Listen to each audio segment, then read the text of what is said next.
बहन जी बोलो। जय सिया राम गुरु जी। जय सिया राम। क्या नाम है? गायत्री। जी कहो। गुरु जी मैं ये पूछना चाहती हूँ, जैसे हनुमान बाहु का पाठ होता है उसका समय और नियम होता है क्या? हनुमान बाहु का कोई वैसा नियम तो नहीं है। हनुमान जी की उपासना के 2-3 प्रमुख नियम हैं। एक तो लाल रंग के वस्त्र पर बैठना चाहिए, लाल रंग की आसन पर बैठना चाहिए, लाल वस्त्र पहन सको तो बहुत अच्छा है, फलाहार रह सको तो अच्छा है, पर कोई बीमारी है तो बिना फलाहार के भी चलेगा। और प्रातः काल ब्रह्म मुहूर्त में 4 बजे से 8 बजे सूर्योदय तक आप चढ़ते हुए सूर्य तक जो भी हनुमान बाहक का पाठ करेगा निश्चित रूप से हनुमान बाहक की कृपा से उसका मनोरथ पूर्ण होगा। जय बजरंगबली। हाँ। एक गुरु जी एक विसर्जन का और बताइए आप। जैसे गणेश उत्सव चल रहा है अब, तो पहले मूर्ति स्थापना करते हैं फिर उसका विसर्जन करते हैं, तो ये क्यों होता है? देखिए, भारत विविध संस्कृतियों से भरा पड़ा हुआ उत्सव का देश है। यहाँ नित्य उत्सव मनाए जाते हैं। हम लोग प्रभु को बुलाते हैं और मिट्टी के परमात्मा के दर्शन करके पुनः उन्हें उसी तत्व में विलीन करने के लिए जल में विसर्जित कर देते हैं। तो अपराध है भी और नहीं भी, अपनी अपनी श्रद्धा है।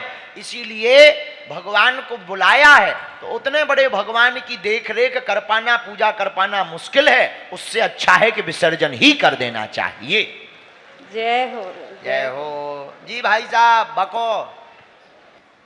सर्वप्रथम भ्राताश्री आपके चरण कमलों में मेरे सादर प्रणाम।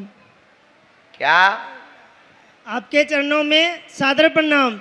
आपके माथ पर हनुमान जी का हाथ रखा रहे। क्या नाम है भाई साहब? सुनील। कहाँ से प्रकट भाई? सिरसा। अच्छा यहीं के हो? हाँ जी, 19 सेक्टर से आए हैं। 19 सेक्टर से? हाँ जी। हमें कौन तुम्हारा आधार कार्ड बनाना है? बोलो क्या है, क्या प्रश्न है? पूज्य गुरु जी ने 4 त्रुटियां दी हैं हनुमान जी के। हाँ। तो वो हम पहले तो वो गलत पढ़ते रहे, पर अब हम वो सही, आपके जो पूज्य गुरुदेव की कृपा से हम वो सही पढ़ रहे हैं। पर वो पहले वाली पढ़ी होगी वही फल मिलेगा या जो अब पढ़ रहे हैं उसका फल मिलेगा? परम पूज्य जगतगुरु भगवान श्री तुलसी पीठाधीशो सरकार द्वारा 4 चौपाइयों पर या 7 चौपाइयों पर सुधार किया है। जैसे शंकर सुमन केसरी नंदन, इसको पूज्य गुरुदेव ने कहा शंकर स्वयं केसरी नंदन। तो लौकिक व्यवहार में बहुत लोगों ने स्वीकार नहीं किया, परंतु पूज्य गुरुदेव प्रज्ञा चक्षु हैं, अवतारी महात्मा हैं। उनकी जो वाणी है वो यथार्थ सत्य है। जो भी उनकी वाणी को मानता है उनको पूज्य गुरुदेव के द्वारा दी हुई सुधार की कृति की हनुमान चालीसा का ही पाठ करना चाहिए।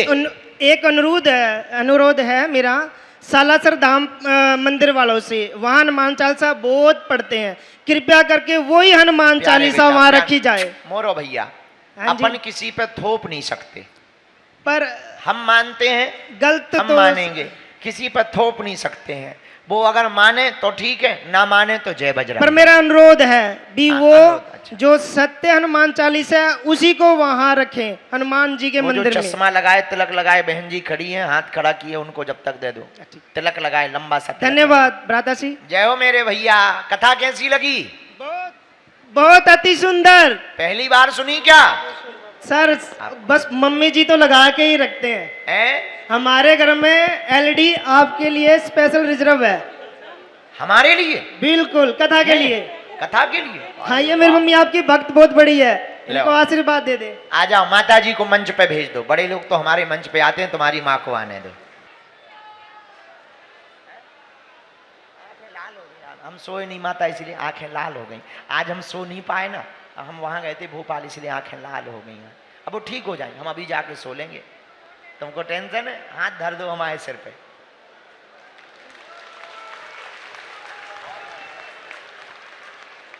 अब ठीक हो जाए।